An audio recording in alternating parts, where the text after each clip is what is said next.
Oh, hello there. Yes, well, we hurtle our way in towards a new year. I can almost see Janice's forward-facing face. Bit of a reference there. Anyway, yes, yesterday I had a long chat with the doctor who told me to go away and get better, so I'm now doing that. Glad I self-referred there. Yes, and talking of which, we had a couple of tweets yesterday from your friend James Esses, and I thought it was worthwhile unpacking them somewhat because he managed to, as ever, come out with some real hooey on the sort of with a thin veil of rationality behind it, but I thought it was worthwhile unpacking these claims that there are, one might say. So the first one was this: if someone claims that the world is flat, it's not offensive to tell them that, in fact, it is not. Yes, it must be a great deal of fun if you go to a party with him and you're wearing something he doesn't like. He'll just tell you that, in fact, it makes your bum look big. Yeah, that'd be good. So the same should be said for those who claim that human beings can change sex. Now, just initially, before we move on to the actual meat and bones of what he was talking about, people who are trans don't actually claim that they can change sex. They claim that their claims are about the construction of gender and the notion of it being a social construct. So I think he falls at the first hurdle there. But he then went on to have a look. I'm not quite sure if he read the article or not. I have, yes, indeed. But the article in the Daily Mail about Tavistock Clinic, and let's read what he said about that. It has been discovered that a large number of 3- and 4-year-olds will refer to the Tavistock, starting them on a path towards irreversible medicalisation. Yes, it's been discovered. Yes, a bit like 1492 when Columbus sailed the ocean blue, presumably. I don't know, just sat at home and read a Daily Mail article that there was something called America, because in fact they're just official statistics that somebody's glanced at, Daily Mail wise. It also gets spoken about in the Telegraph in those usual shock horror terms, whereby Nick Fletcher and other people that aren't really invested in the notion of someone being trans get quotes from. Not James, though. He's not a go-to guy for a quote, probably because he's too factual and he'll just tell it like it is scientifically. Yes. Anyway, I was thinking of the notion of a large number.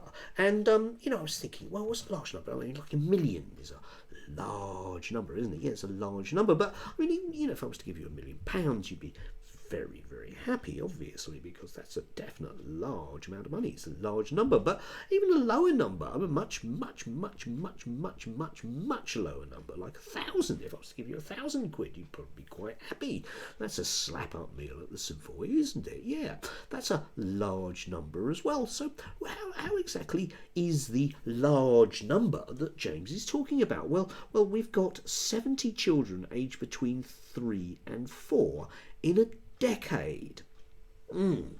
70 in a decade. I'm sure you can easily do the maths for that. Very, very few. Not a large number. I don't call 1 point something per year a large number.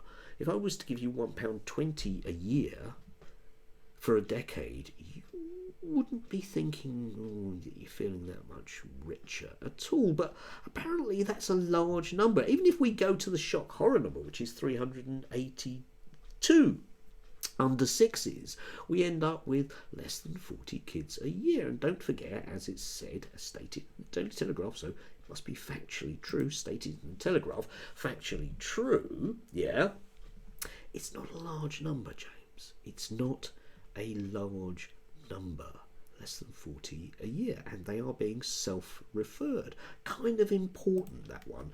And then, yes, starting them on the path towards irreversible medicalisation. I was thinking about this pathway to irreversible medicalisation, which sounds really awful. And then I remembered that I was taking ibuprofen yesterday, and that has in fact started me on the irreversible medical path to things like liver, kidney problems, and blood disorders. Yes, as well as sensitivity to light, heartburn. What else we got? Oh my god, red, scaly, widespread rash. All are definitely coming my way because I've started on the path towards irreversible medicalisation.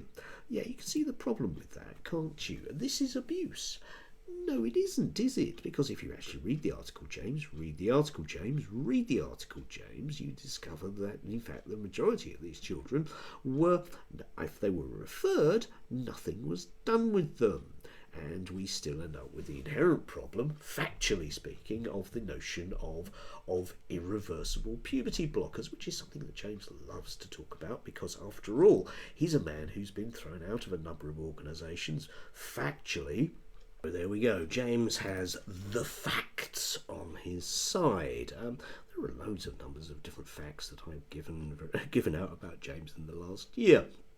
The main one of which, of course, is that he's certainly not the go-to guy for quotes. I think it's because he has an incredibly complicated past, factually speaking, whereby various organisations have waved goodbye to him because, in fact, his views don't tie in with what might be regarded as scientific consensus. In fact, yes, large numbers of them, indeed, yes.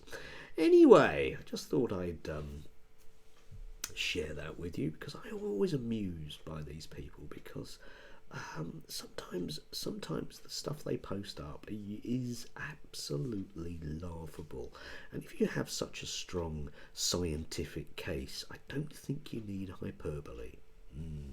What a beautiful word that is. Do have a lovely Thursday.